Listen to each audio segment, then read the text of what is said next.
And so that's the idea of Trump. It's to force Ukraine into a peace process, period. And the problem is that Ukraine is not ready for that.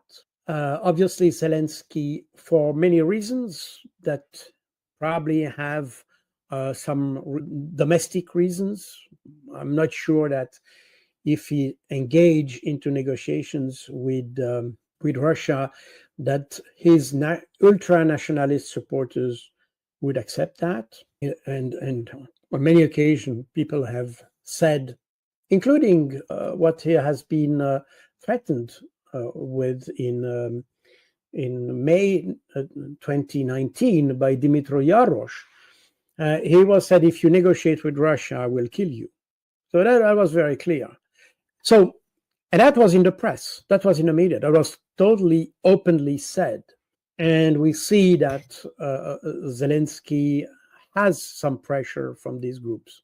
So that's one aspect. But the other aspect, which is probably more important for the Russians and the Americans, is that since Volodymyr Zelensky is no longer president because his term is finished since May 2014, it needs to have a presidential election, which is currently not possible because of the martial law.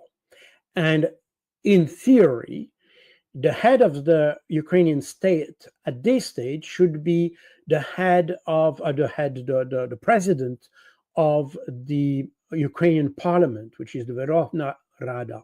And so it is, but obviously we see that it's not the president of the parliament which is in charge, but Zelensky has retained the powers. The problem is that not only he issued before the end of the term of his presidency a decree prohibiting any type of negotiation with Russia as long as Putin is in power.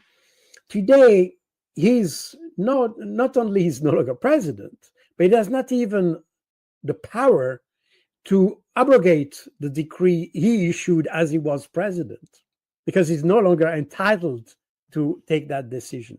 And in addition to that, of course, the more we go into the conflict, the more his situation becomes uncomfortable, because obviously if he had accepted or done what he wanted to do in March 2022, the situation of Ukraine would be much better than it is today and what it will be.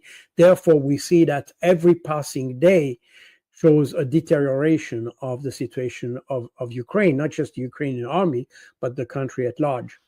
Therefore, he feels it is a little bit in this this syndrome of sunk cost, if you want, the sunk cost syndrome, meaning that you have invested so much into the conflict that you don't want to stop because that would mean that your investment was not right.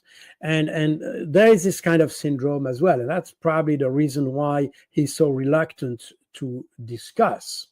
And besides this legal aspect, there is also a concern for the Russians, because what happened or what would happen if you have a negotiation, an agreement on some kind of peace, if the person which is in front of you is not habilitated to sign this agreement? So who validates the document on the Ukrainian side? And therefore, there is here both a legitimacy and a legality problem from the Russian and the American point of view, because the Americans want to solve the problem. So meaning that if you sign something, guys, that should be signed, period. And therefore, we need to have the right guy on the negotiation table. And the right guy can only be decided if you have a presidential election. That's the rationale, and that's a reason why they want to have this a presidential election as part of the peace process. Well, at this stage, I think the Americans, first of all, they want this conflict to stop. They want the U.S. to be no longer being involved in this conflict, and therefore they want it to stop. Period. They want to focus on the main objective of the Trump policy or doctrine, we could say, which is making America great again, and which requires, in a first priority, the trade war, or having some, let's say, dealing with the main enemy they see today, or main adversary they see today, which is China. And in order to be able to allocate all the resources in that direction, they have to abandon all other conflicts, all other sources of inefficient, or let's say, resources that don't need to be spent that way. And I see here some kind of continuity with the conflict in Ukraine, which is obviously other implications for both Ukraine, Russia, Europe, and the world at large. So that's clear. But in essence, this is the same philosophy. We don't want to spend money on things where we don't see any return on investment, period. Obviously, I think to some extent we can understand the perception of the conflict in the same way Elon Musk tries to sanitize the US administration to some extent. Meaning all the position that you fund without any success, without objective, without real strategy, without any return on investment, you just abandon that. And in that, with that idea, the Trump administration wants to force Ukraine into a negotiation process. I think that's the idea. And that's why it wants to cut any support. And that's the reason why they also, when they had this meeting last week in Riyadh between the delegation, the Russian and the American delegation, the idea was that, they decided three things. First of all, to resume normal, let's say, diplomatic relationship between the two countries, to establish working groups on both sides, the Russian and American sides, to discuss the negotiation process. And third, and that explains also a part of the idea of Trump, is to have the Ukrainian elections or presidential elections as part of the peace process. Today, the problem is that I'm not sure that all elites are so confident of what they say. They have some kind of political postures. They have a kind of a narrative, but a narrative is something constructed, It's not the reality. And as we have seen in the past 3 years and even before, and that applies equally to the Palestinian conflict, the conflict with China, that applies to many other conflicts or crises we had. We built up a narrative in order to make ourselves confident that we are on the right path. We didn't need a narrative during the Cold War. There was no narrative. We didn't need that. And today, if you compare the politicians we had even 30 years ago with those we have today, it's a huge difference. And today you have people that we tried to get. I mentioned a couple of times Ursula von der Leyen and Annalena Baerbock and all that. And I have been both in the UN and in NATO.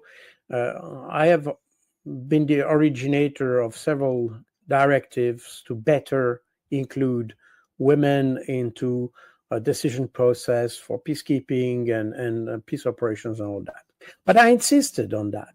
It's good to have women and to be inclusive in decision making, because you don't want to forget about existing competences. But the inclusiveness must not be an objective in itself. You don't want, as Minister XYZ, a woman just because you need to have a woman, because you need to have 50% women. You need to have someone who is competent for the task, who is up to the task. That's the main criteria. And if it's a woman, fine, perfectly fine. But it has to be the best one. The one who can bring the subject further and not backwards. The Russians or the Soviets at the time had a censorship in their country, but we had absolutely non-censorship for their papers because we were confident that we were on the right path. And we had this kind of Darwinist approach of the information, that you don't need to prevent people from speaking. And you would say the best information we just be it will how say that it will surpass the bad information. It's a natural selection of information. That's how it worked. You had no censorship. Even if we were in the Cold War, even if we had those units stationed in Germany and facing each other with this iron curtain and minefields in between the East and West Germany and all that, and you had those forces which were in turn in some allied degree. So we were almost in a permanent war situation, but nevertheless, we never needed to have a censorship because we didn't need that. We were simply better. That's it. In the Cold War, you could buy the Pravda, which used to be the paper, which is the official paper of the Soviet Union, the Communist Party of the Soviet Union. You could buy it in almost any paper or newspaper outlet in the West, in Paris, in Geneva, and you had, if you wanted the Russian Pravda, it was there. It was not censored. Literaturная газета. You had probably not Krasnaya Zvezda, which was a military papers, but the political papers, you could access them without any problem. And nobody tried to censor them. And the problem is that since the beginning of the conflict, and I would say even before the conflict, in fact, they were caught in a kind of rhetoric that Vladimir Putin is the enemy, as Trump used to be, and starts to be again the enemy. You know, this is this kind of ideological, dogmatic understanding of the world. During the Cold War, as I said, I am a Cold War warrior. We never personalized the conflict. When we made an assessment on the situation, or Andropov or whoever, it was about a system. And we were so confident that we were on the right track that we didn't even need to have censorship. I think the problem is that these guys, first of all, I'm not sure these persons, you talk about Emmanuel Macron, we could talk about Annalena Baerbock, all these guys. Annalena Baerbock used to be a champion of Trampolino. So, I'm not sure this person were, she used to be a militant of the Green Party for a nice environment against climate change and all that. And I can understand this kind of concern, but these are not people who are prepared to manage large countries with huge strategic and geopolitical issues at stake. They're not prepared for that. They're not ready for that. What J.D. Vance said. I think what J.D. Vance said about the freedom of speech and all that, in fact, reflects the nature of a leadership which is extremely insecure in Europe, especially. And my view is that obviously the Europeans have never understood that because they didn't want to understand that. Because understanding that would mean they didn't do their job. And that applies especially for France and Germany, who had the ability to stop the whole thing even before it started, but they never did that. What is surprising is the inability of the European leadership. And when I say European leadership, I took the European leadership at two levels. The level of the European Union but also at the level of the individual countries, especially those large countries like Germany, Switzerland, sorry, not Switzerland precisely, France, Italy, and UK, who are those countries who have the ability and the power political power, to stop that. And the strange thing in all that, and that's where probably only psychiatrists or psychologists could explain that, but apparently it was clear, and because Volodymyr Zelensky himself thought that in March 2022, I don't know if I have here the quote that he made in March to CNN, where I think it's that. Meaning that the whole question that comes and again, and everybody is repeating, and Zelensky is asking for being part of NATO, he knows from the very start of the whole crisis that that will not be the case. But none of them, of the leaders, have understood or tried to understood what was at stake really for the Russians, and probably for the Ukrainians as well. Ukraine started provocation, because it was a provocation from mid-February 2022 onwards. That the provocation had as a backgrounder this idea of being part of NATO. And the only way of having and that's probably the only reason why he stick to that, because Jens Stoltenberg, and that was in May last year, he said the only way for Ukraine to enter NATO is to prevail over Russia. And we know that is not possible. We even sent weapons that were not working. I remember those Leopard 1A5 that were returned by the Ukrainians to the Dutch and to the Danes, but I think the Dutch in any case. They returned tanks because they said they were not working. Please send us tanks that work. So that means that there was absolutely no interest in helping the Ukrainians. These politicians that needed to have the image of helping Ukraine, to be shown helping Ukraine, is more important than helping Ukraine. And the best way to help Ukraine would have been from the French leaderships, because that comes back to François Hollande and his government, and later with Emmanuel Macron. The best way to help Ukraine would have been to avoid the conflict, to listen to the Russians, to implement the Minsk agreement. That would have been the best way to help the Ukrainians. But if you say so, then you are just putting the finger on the mistake of the European leadership. Therefore, we use separatists, so that there is a reason to deny the implementation of the Minsk agreement, because they were separatists. But in fact, nobody read these agreements, by the way.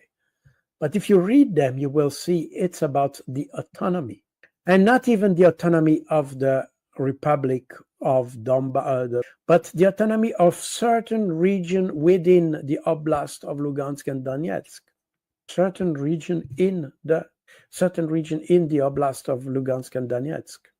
But in order to avoid this discussion, nobody, when you look at the media, for instance, when they refer to the Donbass republics, I'm talking about what happened before the conflict, so before 3 years ago.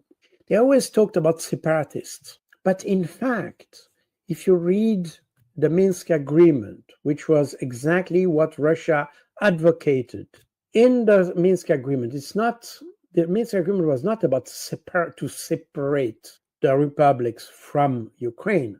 On the contrary, it was to integrate them, but to give them some degree of autonomy for language, schooling, and things like this.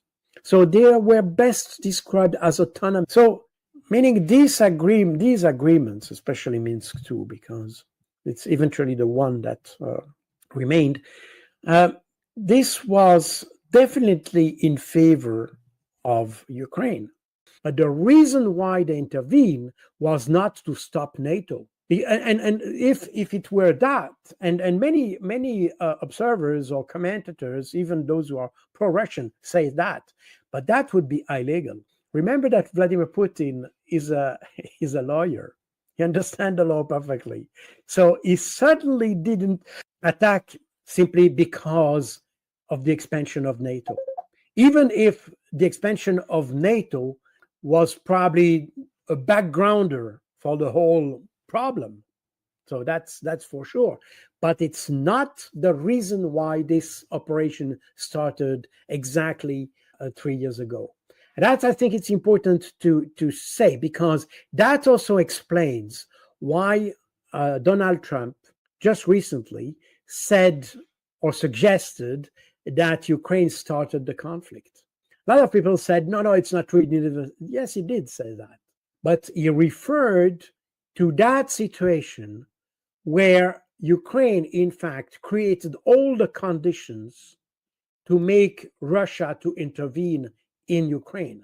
Now, no doubt that having a military success in Ukraine, Russia will now leverage this success to achieve a political success or strategic success, you could say, by having the, let's say, probably when it would be probably done in the framework of the security guarantees to Ukraine, to include Ukraine into a new security architecture for Europe. That's probably what the Russian will do.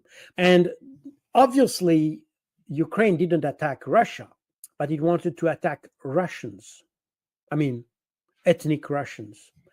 And Russia has always had a very high sense of responsibility to protect its former citizens, which are ethnic Russians, who were in fact abandoned after the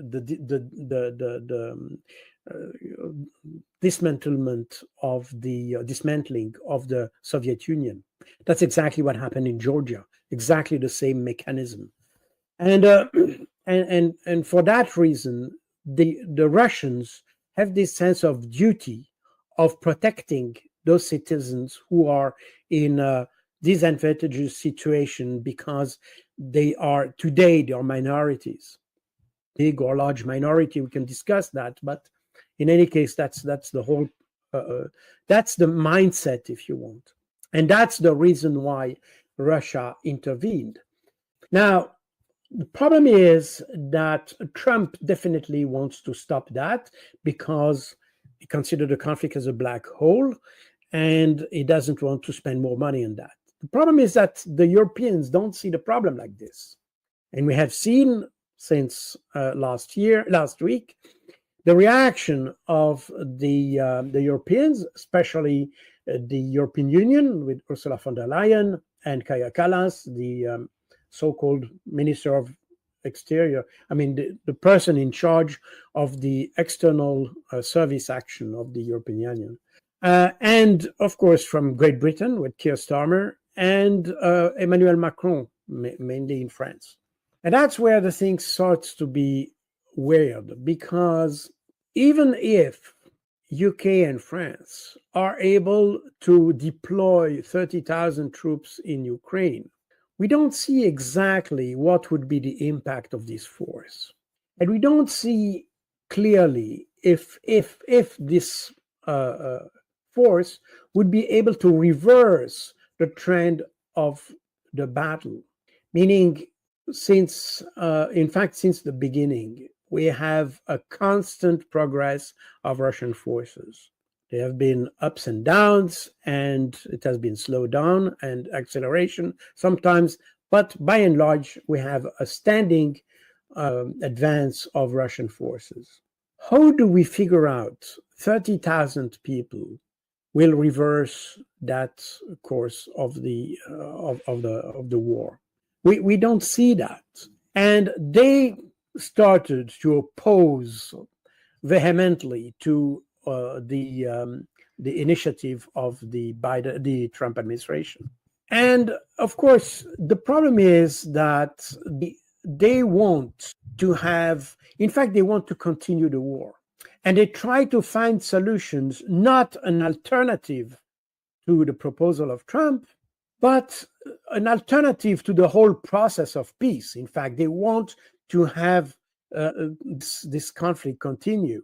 But that's very much what you hear now in Europe, that having some kind of agreement with Russia will be just rewarding Putin for attacking the Ukraine.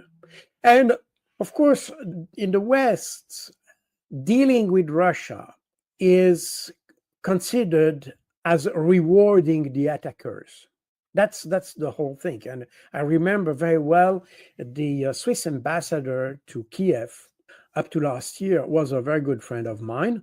And when he left his position, he gave some interviews on the Swiss TV.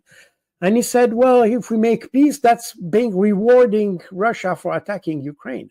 It's a very strange view of things from a diplomat, because the diplomat, I mean, the idea here is not, and that's also not the role of a diplomat, to be a judge in a court.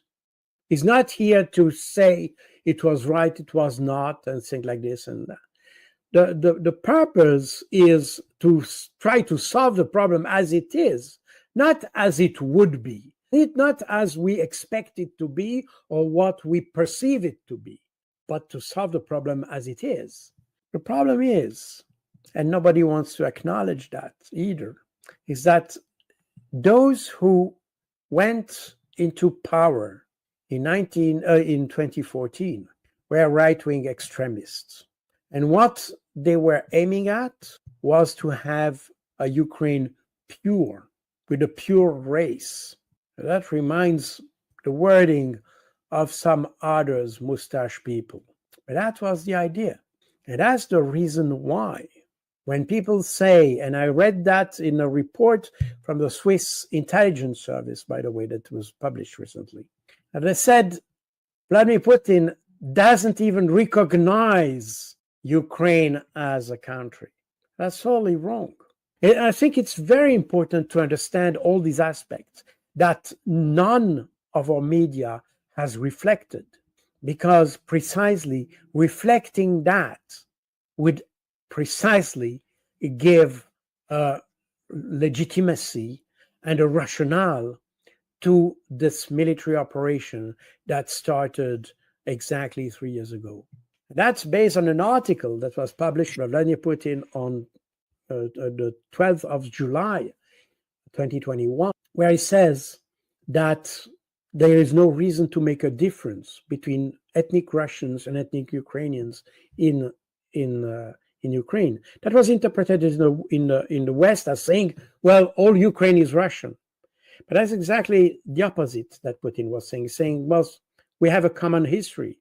So meaning that, of course, we created that narrative that Putin simply wanted to take over Ukraine. But there were fundamental reasons for the Ukrainians to fight against the Russians, and Russians, not just Vladimir Putin, by the way. That's the reason why, even if a lot of people in Russia are probably not so enthusiastic about war as such, but they still follow Vladimir Putin, because I think the common ground of all the Russians is the compassion they have for those ethnic Russians which are in other countries and considered as minority and not enjoying all the rights they should enjoy. And that's the reason why, for the Russians, this war is a just war.